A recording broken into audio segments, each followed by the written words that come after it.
안녕하세요. 이번 시간부터 고려 시대의 역사에 대해 배워보도록 하겠습니다. 그 중에서 첫 번째, 고려의 건국과 발전입니다.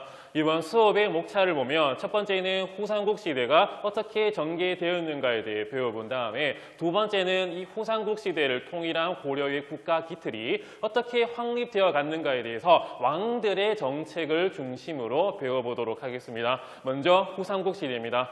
신라 하대가 되면 신라 각 지방에는 호족이라고 불리는 독자적인 세력들이 성장을 하게 되면서 통일신라는 분열기를 맞이하게 되는데요. 이러한 분열기가 나중에는 신라 후백제, 후고구려 또는 고려의 시대라고 할 수 있는 후삼국 시대로 정립이 되게 됩니다. 이 후삼국 시대의 나라들을 보도록 할게요. 이 후백제는 신라의 장수 출신이었던 호족, 이 견훤이 900년에 건국을 한 나라라고 할 수 있으며 수도는 현재 전주라고 할 수 있는 완산주에 두었고요. 이 후고구려는 신라의 왕족 출신이자 미륵부를 자처했던 이 궁예라고 하는 사람이 901년에 건국을 한 나라라고 할 수 있고 수도는 철원에 두었고요. 이후 후고구려는 국호를 마진, 태봉 등으로 바꿔나가게 되었습니다. 이렇게 후삼국 시대가 전개되고 있을 때 고려가 어떻게 건국이 되었는가를 보도록 할게요.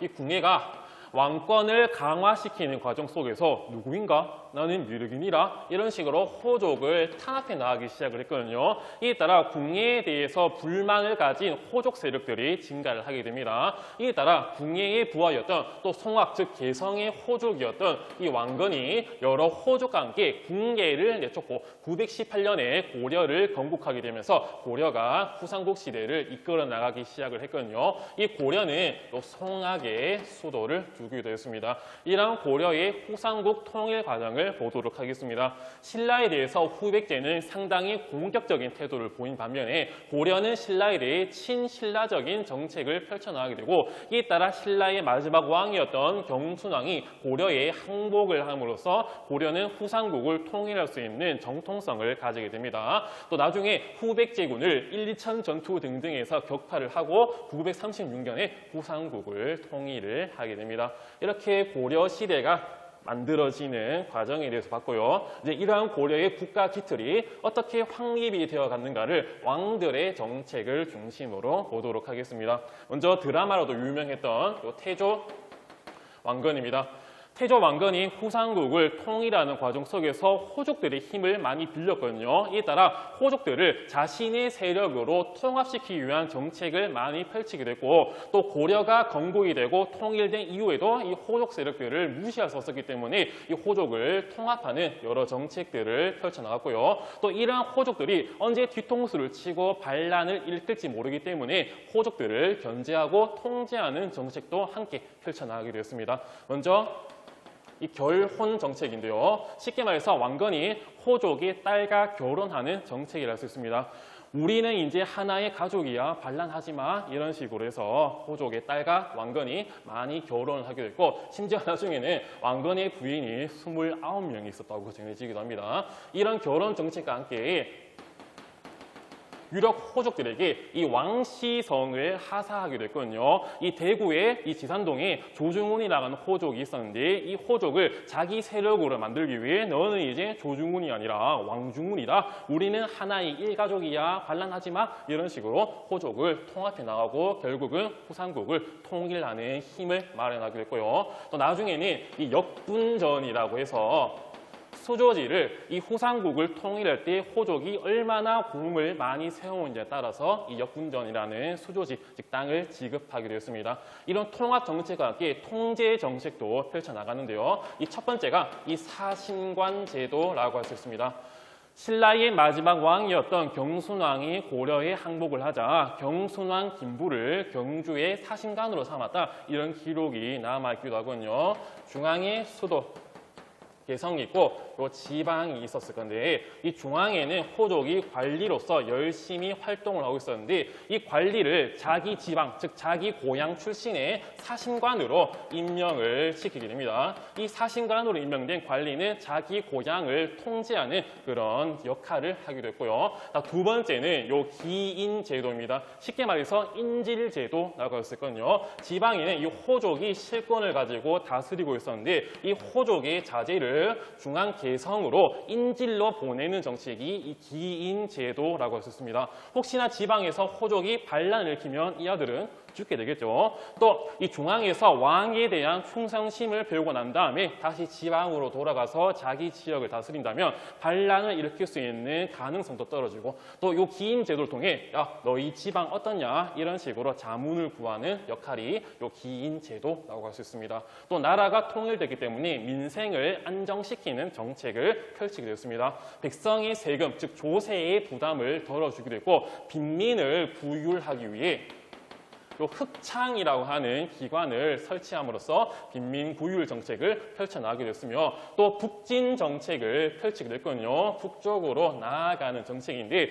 국호가 고려인 만큼 고구려 계승 의식을 내세웠고 이에 따라 평양 즉 서쪽의 수도인 서경을 중시하게 됐으며 또 영토를 열심히 확장한 결과 이 청천강 유역까지 영토를 확장시켰고요. 또 요 나라 즉 거란에 대해서는 요 배척하는 태도를 보이게 됐습니다. 발해를 멸망시킨 거란이었기 때문에 이런 거란 배척을 하게 됐으며 또 발해 세자 대광년 등등이 고려로 유입했을 때 이를 발해 유민들을 포용해주게 됐고 또 태조 왕건이 죽을 때 후대 왕들에게 남긴 10가지 교훈 이 훈요 10조를 남기기도 했습니다. 이렇게 태조의 정책에 대해서 봤다면 이어서 고려의 4대 왕 빛날 광자의 이 광종의 정책을 보도록 하겠습니다. 이 광종은 자기 아버지가 뿌려놓은 이 호족이라는 어마어마한 세력들을 탄압하고 왕권을 강화시키는 그런 정책을 펼쳐나가게 됐거든요. 자기 형이었던 해종, 정종도 호족 세력이 너무 셌기 때문에 제대로 힘을 펼치기도 못했고 또 왕위 다툼이 상당히 심했습니다. 이에 따라 호족 약화, 왕권 강화 이 두 정책으로 호족을 짓누르기 시작을 했거든요. 첫 번째가 이 노비 안검법이라고 할 수 있습니다. 원래 양인이었다가 노비가 된 사람들을 검사해서 다시 양인으로 풀어주는 정책이 이 노비 안검법이라고 할 수 있거든요. 이 노비라고 하는 존재는 당시 사람이 아니라 재산이었거든요. 사람이 아니고 재산이었기 때문에 세금도 안 되고요. 또 군력도 지지 않습니다. 이에 따라 국가 입장에서는 노비가 많아진다는 것은 국가 재정이 좀 안 좋다라고 할 수 있고 이 노비가 나중에 농기구를 주어지면 자기 주인을 위해서 열심히 농사 짓겠지만 무기를 주어줬을 때는 요 사병이 될 수 있거든요. 이 사병은 언젠가는 왕권을 위협할 수 있는 존재가 될 수 있었기 때문에 이 노비를 약화시키고 즉 이 노비를 양인으로 풀어주는 이 노비 안건법을 시행하게 되었습니다. 또 당시 중국에는 후주라는 나라가 있었는데 이 후주 출신의 요 쌍기라고 하는 사람이 고려에 귀화를 했거든요. 이 쌍기의 건의를 받아들여서 요 과거제를 시행했습니다. 네가 유력 호족 가문이라고 해도 너 시험 안 치고 능력 없으면 오지 마라, 관리하지 마라 이런 정책이 과거제였는데 이런 과거제를 실시함으로써 자기의 친위 세력을 만들기 위한 광종의 정책이었고 또 이때는 공복을 제정하게 되었습니다. 당시 신하들마다 옷의 형태라든지 옷이 통일되지 않았고 심지어는 왕보다 더 좋은 옷을 입고 나타나는 신하가 있었거든요. 이에 따라 관리의 등급에 따라서 옷 색깔을 정해준 이 공복이 광종 때 제정되기도 했고 또 여러 왕족과 공신 호족들을 죽여나가는 이런 숙청 작업도 펼쳐나가게 됐습니다. 그 다음에는 이 칭제 건원인데요. 광종은 자기 스스로 황제라고 칭했고 또 연호를 사용하게 됐습니다. 황제라 칭했으며 광덕 중풍이라고 하는 이 독자적인 연호를 사용하게 되었습니다. 그 다음에 왕위를 받은 사람이 요 경종이라고 할 수 있는데요. 경종은 시지와 전지의 이 전시과를 실시하게 되는데 이 전시과는 나중에 뒤에 가서 다시 보도록 하겠습니다. 이 전시과에 따라 공신과 호족의 경제 기반이 안정화되기도 했고요. 그 다음에 마지막을 볼 왕이 이 성종입니다. 성종. 이룰 성자의 성종이라고 할 수 있는데 성종 때는 요 나라가 침략을 하게 됐지만 국가의 기틀이 완성이 되는 그런 단계라고 할 수 있거든요. 마련이 되는. 이 성종은 신라 육두풍 출신의 이 최승로의 요 시무 28조를 수용을 하게 됩니다. 여기서 이 시무 28조의 결과에 따라 지방에는 12목이 설치되고 이 12목에는 외관, 즉 지방관이 파견되기도 했거든요. 목은 현재로 따지면 광역시라고 할 수 있고 여러분들 어떤 말 중에서 여기는 목이 좋아서 장사가 잘 된다 이런 말이 있기도 하거든요. 그 목이 여기 이 고려시대 성종의 목에서 나오기도 했습니다.